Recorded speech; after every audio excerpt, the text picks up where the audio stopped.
Hi friends, I hope you are all having a wonderful and fantastic day. Today's video is going to be my overdue 2024 reading statistics. Yes, I do know that it is about to be April, but better late than never. It did take me a little bit of time to process all the data and also create something that's easy on the eyes for you guys to actually visualize every single piece of data that I have rather than just showcasing you my Excel sheet. Hopefully you all have a little bit of a snack or a drink on the side because I predict this video is going to take a bit of time, but you'll see the timestamps and everything down below if there's a specific section that you want to see. But before we get started, let's gamify this a little bit and comment down below how many books you think I read last year, how much money did I save, what is my average star rating, how many series did I finish last year, and what were my top 3 genres. I'll give you guys a quick second to make a mental note or comment down below what you guys think, and let's hop right into the data. One thing that is a little bit different this time around is that I'm not going to try to memorize everything I have to say, and instead I have my computer to my right and I'm going to go through it all with you guys. Okay, let's not get too distracted and dive right into the reading statistics. Now, last year, as you guys can see on the screen, I read a total of 130 books, coming out to being approximately 40,458 pages. I tried to include all the titles of the reads last year, and that in itself was probably one of the hardest things I did. So on the screen is a quick and fast overview of all the books that I read in 2024. Included within those 130 books, 6 of them were DNFs, so about 5% of my reads was a bust. I'm sure some of these names are familiar to you all, so I'm not going to go into too much detail, but if you guys did not watch my ranking video, quite frankly, a lot more books should have been in this DNF pile, and I'm hoping to see this change in 2025. On top of my completed reads, along with my DNF reads, I wanted to call out some of the reads that I am rolling over for 2025. Some of them are books that I was in the middle of in December, and then some of them are series that I want to continue reading. And in this case, we have I Swear We're Just Friends, which is an ongoing manhwa series that is currently being published. Next up, we have Anxious People and My Dear Secret Agent. Both of these were started back in December and rolled over onto January. However, I did end up completing them in January. And of course, we have my ongoing game series, Honkai Star Rail, along with How to Win My Husband Over. How to Win My Husband Over did complete its second season in 2025, and I'm not 100% sure if I want to continue on with the series or not because where it ended did seem like a clean cutoff. We have one that I don't even know if I can continue, which is Roxana. This one I started reading last year in 2024. However, Roxana has been on a hiatus for quite some time now, but I really do hope that the artist feels better and will come back to us soon because the artwork and the storytelling in this, guys, so unique, so memorable, and so beautiful. Now, moving right along, I have a brand new piece of data here for you all, and this was actually inspired by Ellen at the Ellen Made Book Club from her 2024 reading statistics. As always, her channel and the link to the video will be in the description, but for 2024, I did read a total of 71 unique different authors, and I tried my best to get images of as many of them as I could, but because I also read a lot of Korean and Japanese-based books, some of them usually don't show their faces and go by pen names, so I substituted them with either their represented characters or a cartoon characters. So I will have to say I am pleasantly surprised at the diversity in the authors that I read. I genuinely was not expecting this whatsoever since I've gone back into reading books, but I'm kind of happy that's not the case. Of course, there's definitely a lot of room for improvement, but I will say that this is a lot more diverse than I had imagined my list to begin with. So yay to me, and hopefully I can continue this pattern and this trend onto 2025. All right, so now we have my monthly reads. And while I do give you guys a month-to-month reading data on how many books I read per month, I am also including here as a chart so you guys can really see the ebbs and flows of my reading. Honestly, I really enjoy seeing this graph because you can kind of see the patterns and the dips within my reading. And it's also reflected in my 2025 reading as well, where we see that there is quite a bit of a dip in reading in March. And I think it's really cool to being able to compare my 2024 monthly reading against my 2025 when next year comes around, because I can assure you that the beginning first quarter, January, February, and March, is looking kind of similar. And on a very similar note, I also track the pages read as well, as you guys know. And honestly, the fluctuation between June and March is quite comical.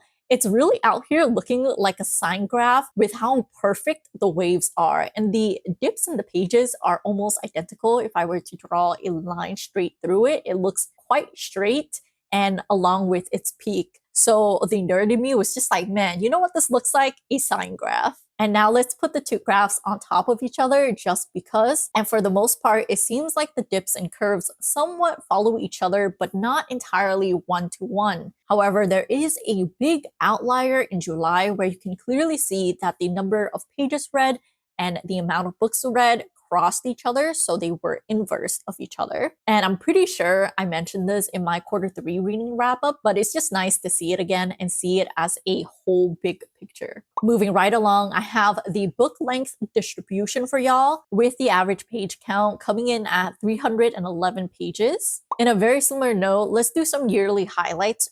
First one up is going to be the longest read I had in 2024, and first place goes to Honkai Star Rail, specifically Tutorial and World 1 combined, with an estimate of 960 pages. Coming in second goes to a manhwa called Marriage of Convenience that finally came to an end in October of 2024, and this read had an estimate page count of 705 pages. Of course, we can't talk about the longest books without the shortest books. In comparison to my longest read, the shortest read went to The Drowning Faith, which is a collection of scenes from the Poppy War in Nezha's perspective, and this only had 15 pages. Coming in next is a standalone manga one-shot featuring a character from the Fate Grand Order video game, and this one was only 33 pages. Moving right along to audiobooks, because I have to give a shout out to the longest audiobook I listened to in 2024, and that was The Burning God, coming in at 23 hours and 46 minutes. Literally a whole day worth of content.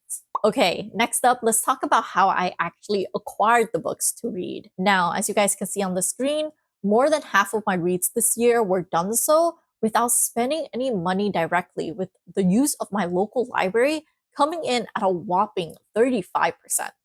I am really curious to see, however, if my purchase percentage will decrease in 2025, since I only really started leveraging the use of my local libraries in the second half of 2024. Speaking of leveraging my local libraries in the second half of the year, you can really see that in my money saving habits. I mean, just look at the stark difference between my library usage between the first half of the year and the second half. Though I will say, I am quite surprised that even before I started actively using my local library, I was using other resources such as my Spotify Premium to listen to audiobooks. So that's definitely a bonus, and it saved me quite a bit of money in February and May. But I will have to say, I actually haven't done that in a while, as you guys can clearly tell from the chart. So I might be browsing Spotify audiobook charts right after this. And in total, I saved $947.90, which is bonkers to me because that is a lot of money. And I'm just saying that I might be using that as a justification to make some purchases in the future. Just kidding. Maybe. Unless. Well, we'll get back to that. Maybe. Okay, but before I move on to the next data, I wanted to call out the month with the most amount of savings, and that was in May, coming in at around $137.96. And then October coming in so close at $136.34. Next up, we are going to talk about the breakdown of my reading format. Honestly, it really isn't a surprise to me that digital is coming in first place, followed by audio and then physical. However, I'm really expecting a shift in this in 2025 because I have acquired some new books and I am prioritizing my physical reads. Of course, you guys know me. I really love going into even more detail between my reading format and my reading breakdown. And on the screen, you guys can see that there is a really fair distribution between ebooks, mangas, manhwas, audiobooks, and paperback. I would like to note that mangas and manhwas can be considered either physical or digital, depending on the format that I receive the manga in. So sometime I will read a chapter on Viz, and that would be considered digital. And then other times I would have the actual manga as a physical book, and then I would categorize it under physical. All right, moving on to my star rating for 2024. As you guys can see on the screen, last year had an average star rating of 4.03, which is a pretty high and solid number with a distribution to match that. I will say for sure that last year I was quite lenient with my rating and was thoroughly enjoying all of my reads. However, as I began to read more, I started being a little bit more critical about my rating. And then I ultimately ended up creating a more consistent rating system that I mentioned in my reader's profile tag. I am really curious to see how that will impact the average rating for next year. I know as a fact that my average rating for the past quarter has gone down. So I want to see as a whole what the year will look like. I do want to call out that out of the 4 books that received a 1-star rating, all of them were DNFs except for The Silent Patient. However, The Silent Patient was a DNF from 2023, and I wanted to give it a second chance in 2024, and clearly it did not deserve a second chance. All right, it's time to move on to the fun part, in my opinion, for my reading wrap up, and it is to guess my top rankings for the year. Starting first with my top genres. So take a second to predict, if you haven't already, what are my top 3 genres for 2024. Now, drum roll please. We have in first place romance, winning in a landslide at 82 books last year. Honestly, are you surprised? Am I surprised? Absolutely not. Like, if you have been here for more than a minute, you know and I know that I am a romance girly through and through. So let's move on to some real competition, which is the second place. And the second place goes to historical with 48 reads in the past year that was categorized as historical. Now, that's just a little bit more than half of the top ranking genre, which, wow, I read a lot of romances. And then finally, we have mystery with an asterisk at 33 books read last year. Why is there an asterisk? Well, because I ended up marking books that felt mysterious rather than actually having mysteries in them. Don't worry, I did remedy this in my 2025 reading statistics, so we won't have a misleading ranking again next year. Of course, I can't just move on and not show you all the genres I tracked along with its corresponding amount. I do want to call out some noteworthy one, which is horror and poetry. Neither of these genres had an appearance in my reads for 2024. And then in addition to that, I wanted to call out that I read 1 play in 2024 along with 2 classics. I would also like to note that on this list, you can see some genres being able to be used as moods as well. So things like suspense, dark comedy. I didn't use them correctly and consistently in 2024. I will say that. So this is something that I fixed in 2025 by having my own mood column. And that's where all the moods and vibes goes into. And one last thing to note is that one book can have up to 3 genres in my spreadsheet. And that's why when you add up all these numbers, it's going to be well over 130 books. All right, now we have my top themes and tropes. Now in 2024, I bundled it up all together. So it's definitely going to be a mixed bag for sure. And I think that will make predicting this section a little bit harder than the previous. So let's just head right into the ranking top theme and trope for 2024. And that would have to be friendship. Though I will say, I was quite lenient when I was handing this tag out. Basically, if I saw that there was friendship, I liked their friendship, I felt like they had dynamics of friendship, it will get tagged as such. And 36 books got tagged under the theme friendship. Next up is a trope that is commonly represented in mangas, manhwas, and it is regression, isekai, and time travel. Now, I would like to note that just because it's up here, it doesn't mean it's necessarily my favorite. Honestly, most of them are quite bad. It's just that this is the current trend for mangas and manhwas, and since I do split up my mangas and manhwas into separate volumes, that does inflate the numbers a little bit. And as a result, I did end up tagging quite a bit of reads last year with this trope. Now, finally, coming in third place is going to be arranged marriage or marriage of convenience. And I will read this trope whether it is in mangas and manhwas or traditionally published work. It's probably one of my favorite tropes of all time, especially if it's mixed in with enemies to lovers or rivals to lovers. I will absolutely eat that up. I'm definitely not surprised that it was able to rank in my top themes/tropes of 2025. So let me present to you all the actual breakdown of all the tropes and the themes I had in 2024. I will say there's quite an even distribution between all of them, unlike genres. The only one that didn't make it into the data was ABO. And if you don't know what it is, it's probably for the best. I'm not really surprised though, because traditionally published work might not be ready for it. And the only reason why this is a tag to begin with is because I did end up reading one book with ABO in it in 2023, and it was The Fake Mate. So I decided to add it into this list, even though I ended up never reading anything with it. And similar to genres, a book can have up to 3 themes or tropes associated with it. Now, moving away from the genres, tropes, themes, and all of that, let's take a look at my reads target demographic. Now, I have to say, I really thought that adult books would be a lot higher, but it seems like I do also really enjoy YA books. So there's a good balance between both adult books and young adult books. Of course, I always got to call out the outliers. And in the first set of outliers, we have 3 books that fit under the middle grade section. Front Desk was a read that was intriguing to me through Chris's videos, and the rest were the Percy Jackson series that I was supposed to read with my husband. I really don't expect this number to go up this year though. And then we have a category that I'm genuinely not really familiar with, and it is new adults.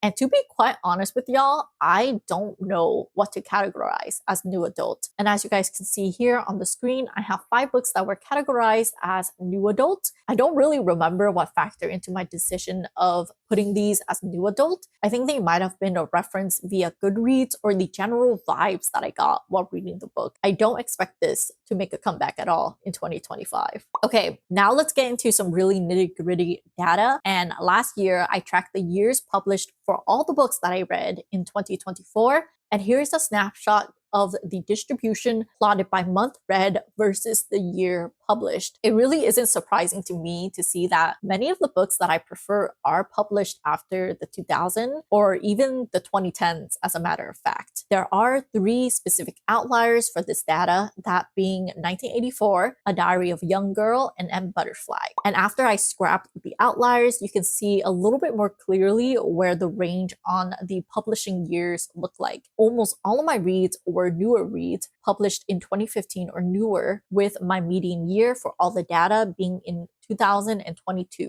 Similarly, the average year that I tend to read in is 2022 once I remove the extreme outliers. So I guess this really goes to show that I am a new release kind of person. I'm interested to see how this data is going to change in 2025, since I am interested in reading some classics for this year. And I already know as a fact, I have a book that is published before the 2000s. So already skewing my data with an outlier before Q1 even ends. Okay, we're at the last leg of this video, and it is going to be all about the series I read in 2024. Since I only started gathering my reading data for this year, all the series I'm going to talk about were started in 2024. But before we get into that, on the screen, you can see the distribution between 130 of my books and where they were categorized. 17 out of 130 were considered companion novels. 70 out of 130 books were part of a series, which I was really surprised. I really didn't think I read that many series last year, but I guess I did. And then we finally have 43 books that were considered a standalone. So quite a surprising distribution. I did not expect